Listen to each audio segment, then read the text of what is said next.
खाना खाने के बाद एक बड़ी एहतियात जो करने की ज़रूरत है वो ये कि आप 2 घंटे तक लेटेंगे नहीं। गट से मुराद जो मैदे में मौजूद तेज़ाबियत होती है और ग़िज़ा होती है, उसका ऊपर ग़िज़ा की नाली में आ जाना जो है, और उसके बाद जो अलामतें पैदा होती हैं उसको गट कहते हैं। और इसकी 2 बुनियादी अलामतें हैं। पहली अलामत जिसके अंदर हार्ट बर्न होता है, यानी कि सीने में जलन महसूस होती है, और दूसरी अलामत जो है वो ये होती है कि मैदे में मौजूद जो तेज़ाब है और जो ग़िज़ा है वो ऊपर आती है, जिसको रीगर्जिटेशन कहते हैं। इसके अलावा कई और अलामतें हैं जो कि एटिपिकल यानी कि गैर मानूस शुदा अलामतें में तस्वुर की जाती हैं, जैसे कि अनएक्सप्लेन्ड कॉफ हो रही हो, ब्रोंकियल एज़मा हो जाए, दमे की बीमारी हो जाए, एडल्ट ऑनसेट की आवाज़ जो है वो किसी की बैठ जाए। तो ये वाली जो हैं ये इसकी बुनियादी तौर के ऊपर अनकॉमन अलामतें हैं।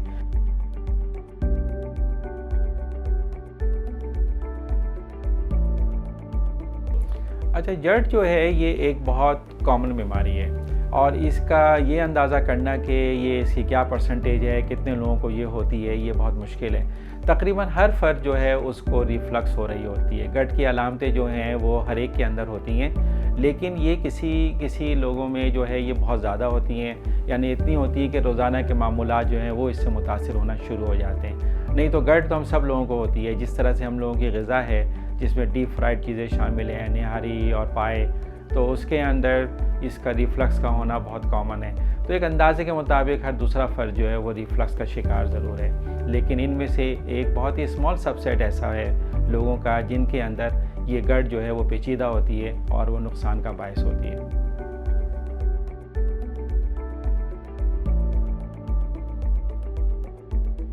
पेशेंट के लिहाज से इस गट को 2 हिस्सों में तकसीम करूँगा, एक पेचीदा गट और एक गैर पेचीदा गट। गैर पेचीदा गट वो होती है जिसके अंदर तेज़ाबियत और खाने का ऊपर आना, जिसको रीगर्जिटेशन है, वो बुनियादी अलामतें होती हैं। लेकिन जो पेचीदा गट होती है उसके अंदर एक बड़ी बुनियादी जो अलामत होती है उसके अंदर खाने का फंस जाना होता है। दूसरा ये कि अगर इसके साथ वॉमिटिंग हो और वॉमिटिंग में ब्लड आ रहा हो तो वो भी एक ख़तरनाक अलामत है।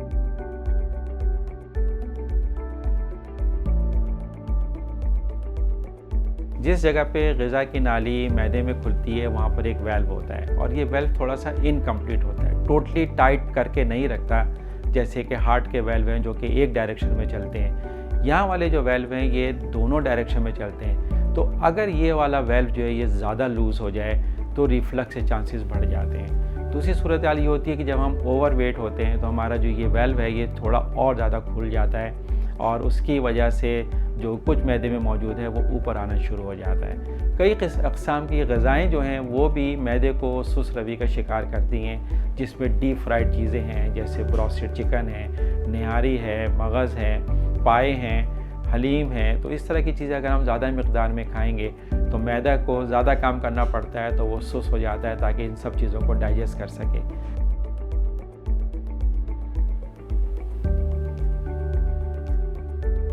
अच्छा, जहाँ तक इसके इलाज का ताल्लुक़ है वो इस चीज़ पे मुनहसर है कि उस पर्सन के अंदर ये रिफ्लक्स हो क्यों रही है। अगर वो स्मोक करता है तो उससे ग़िज़ा की नाली और मैदा दोनों हसास हो जाते हैं। तो इसी तरह से वो लोग जो कि दर्द को ख़त्म करने वाली दवाओं का इस्तेमाल बेजा या बहुत ज़्यादा करते हैं तो उससे भी मैदा और ग़िज़ा की नाली में सोजिश हो जाती है, वो ज़्यादा हसास हो जाते हैं। अब इलाज जो है वो बुनियादी तौर के ऊपर एसिड को न्यूट्रलाइज़ करना है। उसके लिए हम एंटासिड यूज़ करते हैं जो कि फ़ौरी तौर के ऊपर, वक्ती तौर के ऊपर तेज़ाबियत को कम कर देते हैं। दूसरी जो चीज़ है वो ग़िज़ा जो तेज़ाब है जो बन रहा है अंदर मैदे में, उसकी प्रोडक्शन को रोकना होता है। लेकिन अगर फूड जो ऊपर आ रहा है जिसको रीगर्जिटेशन कहते हैं, उसको रोकने के लिए एक तो मैदे को चुस्त करना पड़ेगा, वज़न को कम करना पड़ेगा, और खाना खाने के बाद एक बड़ी एहतियात जो करने की ज़रूरत है वो ये कि आप 2 घंटे तक लेटेंगे नहीं, और जब लेटेंगे तो सरहाने को ऊंचा करके लेटेंगे।